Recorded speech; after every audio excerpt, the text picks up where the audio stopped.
Floyd Mayweather is reportedly shocked by Gervonta Davis's intense training regimen ahead of his rematch with Lamont Rematch.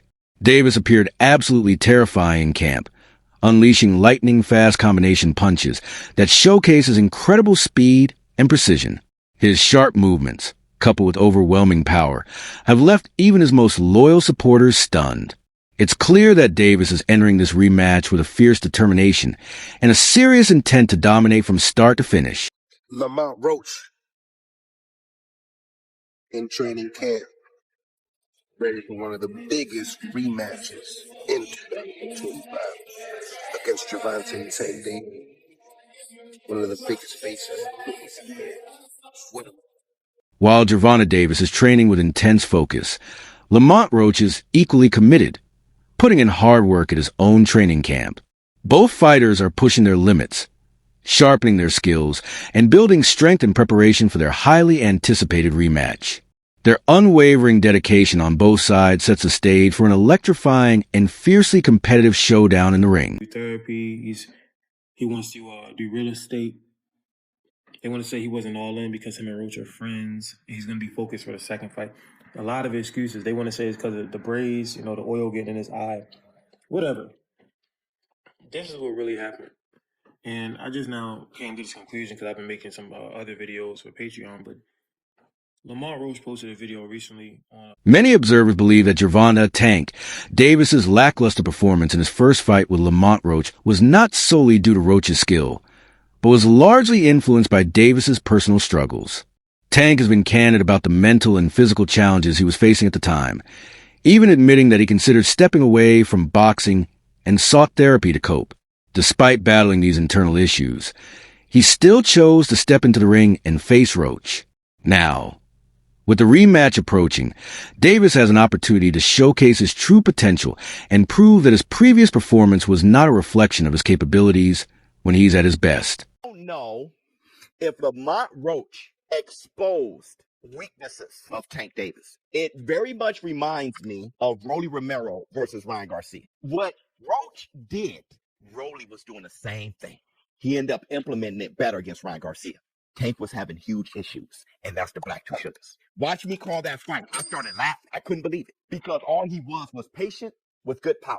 All Roach was patient. He stayed focused. That's why him drinking and partying this shit is messing with me, because he beat him here. He stayed so damn focused, and he knew when Tank was going to punch. He knew when not to punch, and when he countered Tank, he rocked Tank. Tank got rocked at least. The first fight clearly exposed some cracks in Gervonta, Tank, Davis's armor, as Lamont Roach successfully identified and exploited vulnerabilities in Tank's defense and stamina.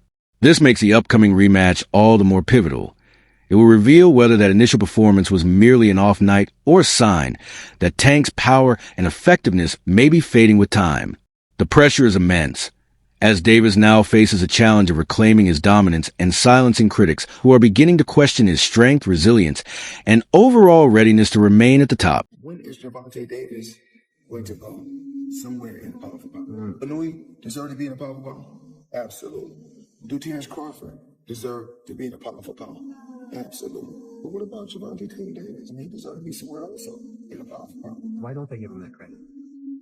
Because he was affiliated. Floyd Mayweather has previously expressed skepticism about the true extent of Gervonta, Tank, Davis's power. However, recent training footage showing Tank's intense drills and explosive combinations appears to have taken Mayweather by surprise. The videos reveal a fighter who is more focused, disciplined, and powerful than many had anticipated. This striking display of energy and precision has reportedly forced Mayweather to reassess his doubts, acknowledging Tank's evolving skill set and his growing readiness to compete and dominate at the highest level. Left Bob Arum. It's good for them to do it and become their own boss. And then if another guy does it, it's not good for the sport. He's disloyal. And what's wrong with Tank saying he want to be his own boss? And honestly, I've been there. The relationship between them two is very toxic. It's a toxic relationship. It's up and down and up and down. And I'm not going to elaborate to everything that I know, but it's a very toxic relationship. And that's why when I tweet stuff, I don't tweet often, but when I tweet, I may fire off 50 tweets in the day. And that's why when I tweeted certain things about the relationship, Tank retweeted it because he knows. Like, I'm not just going to say what it is. It's a very toxic relationship. It's back and forth, and I think it will serve him best to go and be his own. The relationship between Floyd Mayweather and Gervonta Tank Davis has been strained for years, marked by disagreements over career decisions and training approaches. Floyd had previously voiced concern about Tank taking the rematch with Lamont Rematch, viewing it as a potentially risky move. However, after witnessing Tank's intense training for the upcoming bout, Floyd seems genuinely taken aback by the level of focus and determination Davis is displaying. For Tank, this fight is more than just a rematch. It's a critical moment to protect his legacy. Another loss would leave no room for excuses, raising the stakes to the highest point of his career. People keep saying like Lamont dang near like beat Tank like clean. Like basically like we seen it like yeah, he did Tank that one, but like Tank was limping out the ring. Bro, he didn't even get over on Tank for real. Y'all only saying that because Tank took the knee. And when Tank took the knee, it wasn't how like Ryan Garcia was when he took the knee once Tank went to his body. It was like, dang, like I'm taking him and get right back up. Can you do that in boxing? No. But y'all can't say that basically that oh yeah, he won because of the knee. That shows that people just want to see Tank lose, bruh. Cause y'all betting y'all money on basically Tank losing because of that knee. Yes, it was a good fight. Yes, I'm not gonna lie. Lamont was defending himself like he's skilled. But bruh, he ain't walk all over Tank. Tank, bruh. If y'all go back and watch the highlights, I just watched the highlights last night.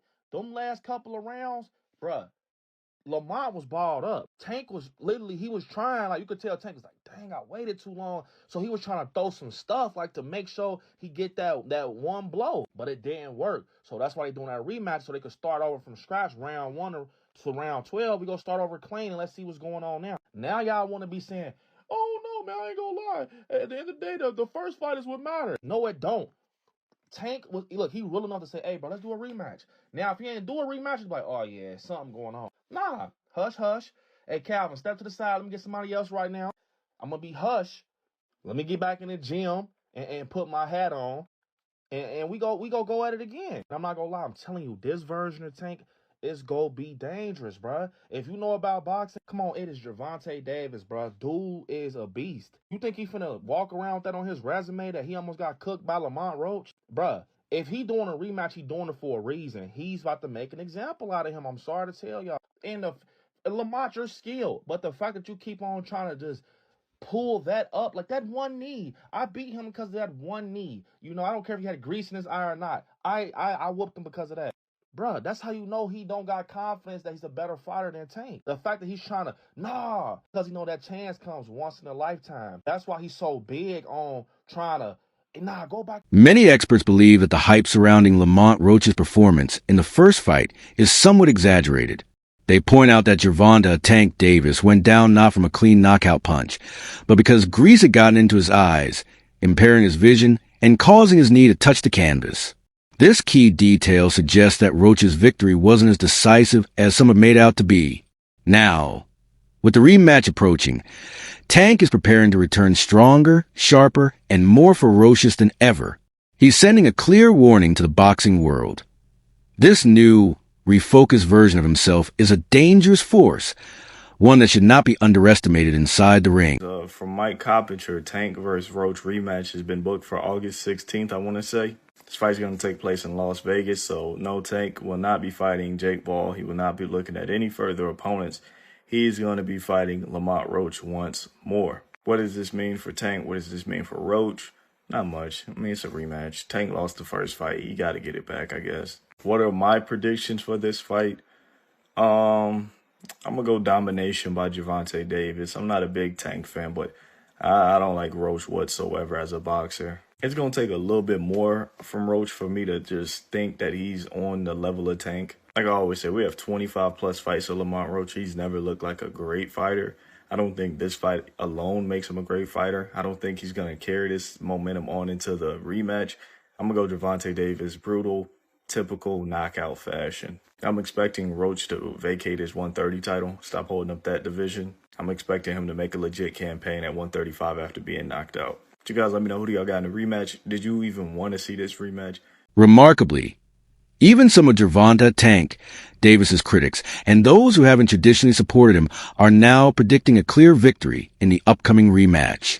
The growing consensus is that Tank is more focused and motivated than ever, recognizing that this fight has direct implications for his legacy. Unlike in the past, he's not distracted by other opponents, media noise, or future matchups. His attention is locked entirely on Lamont Roach. This unwavering, singular focus is what many believe will be the key to Tank reclaiming his dominance and putting his career firmly back on track. Obviously, the part with the grease in the eye, that took on a life of its own. You know what I'm saying? That was a headline in the fight. One is, what did you think when he said that initially, just like the grease in the eye? But two is like, when you was in the fight, was there any point that you saw that? Like, did you see like him kind of messing with his eye, or did you have any indication that that was something that was bothering him? No, see, and that's the thing. If you look at the whole fight, he was never bothering his eyes before You jabbed him. I jabbed him. Even that right hand that, like, you know what I'm saying, that kind of landed, he kind of rolled with it. But after that, you could see him wipe his eye. And then, right after I hit him with the jab, you could see him wipe his other eye. So it's like, it was corresponding to which hand that I punched him with and exactly which eye. So it's like crazy for him to say, it's grease in my eye. And I think even when he say that, you could see me, because I'm right beside him, you could see me like, nigga, what you talking about? So, Right. But you say you don't think he willing though. whatever. See, but who cares? Like, sweat gonna get in your eye, blood gonna get in your eye. Yeah, it don't matter. Spit fuck around and get in your eye. You know what I'm saying? But it's not like you can be like, all right, No time out, excuse ref. Hold on, Right. hold on, Take no ref. time out. You can't do that. Right. Would you be cool with Steve Willis doing the next fight? Hell no. He can't do the next fight. No, he can't do the next fight. Right. No. Pops, it's a no. Hell no. Yeah, fuck that Fuck, nigga. yeah. You know how many? Put Coach Ben on him, man. He lucky he ain't running Coach Ben after that fight. But look how many times he fucked the fight up though. Right. The knee, him going to the corner to get assistance. Like, who knows? Not saying that they did any cheating shit or nothing like that. But like, he wiped his face with a towel. You can't do that. Right. You can't do none of that. Right. That's a disqualification. You turned your back on the ref after you took a knee. Usually the ref gonna be like, all right, he don't. Following controversial referee decisions in the initial fight, both fans and analysts are calling for the rematch to be overseen by a completely impartial official. The previous referee, Steve Willis, faced accusations of bias in favor of Gervonta Tank Davis, which cast a shadow over the fairness of the bout's outcome. In response, Lamont Roach's camp has explicitly requested that Willis not be assigned to the rematch.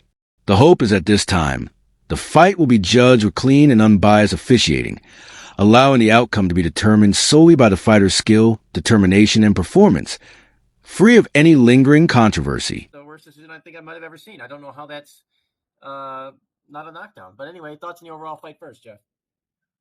I think that it was a good fight on both sides, and I do think that Roach actually won the fight. I thought he outworked Tank. I thought that he threw more punches than Tank. It seemed like Tank was fighting like he always do. It just seemed like he was just waiting for him to figure out whoever was in front of him like he always do and then go to work. But this time when he went to work, the guy went to work back. So, I mean, he had somebody that was firing back at him. It's the same way. Yeah. I think the commentators and most of us at home thought, kind of the same thing. You thought Roach would bank some of those early rounds to prepare for the onslaught later. And when it didn't really happen, it was pretty even. We said, well, this is going to be a one-sided fight. But yeah, it never happened. And Roach, through the latter half of the fight actually seemed to do better than the first half. I thought he did good pretty much all the way through the fight. I mean, there was a few rounds where he didn't do that well, but I mean, I thought he won the fight clearly. I mean, I didn't see Gervonta really the Gervonta that I know. I mean, I'm a big Gervonta fan, but I didn't see none of the Gervonta that I'm used to seeing.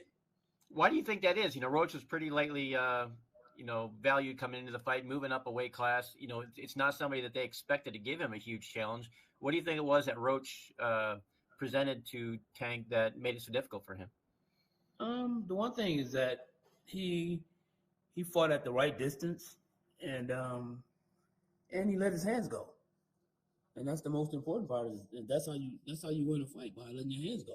I mean, Gervonta was sitting back, waiting like he normally does, and then all of a sudden he finishes. After the first bout, Gervonta Tank Davis offered some unexpected explanations for his underwhelming performance, one of which included blaming his hairdresser for grease getting into his eyes. Many fans found this excuse odd and unconvincing, viewing it as an attempt to downplay Lamont Roach's efforts and avoid giving his opponent the credit he deserved. These justifications sparked skepticism among the boxing community, raising concerns about whether Tank's mindset was truly focused and committed as he prepares for the rematch. Questions linger about his mental clarity and whether he's fully locked in to redeem himself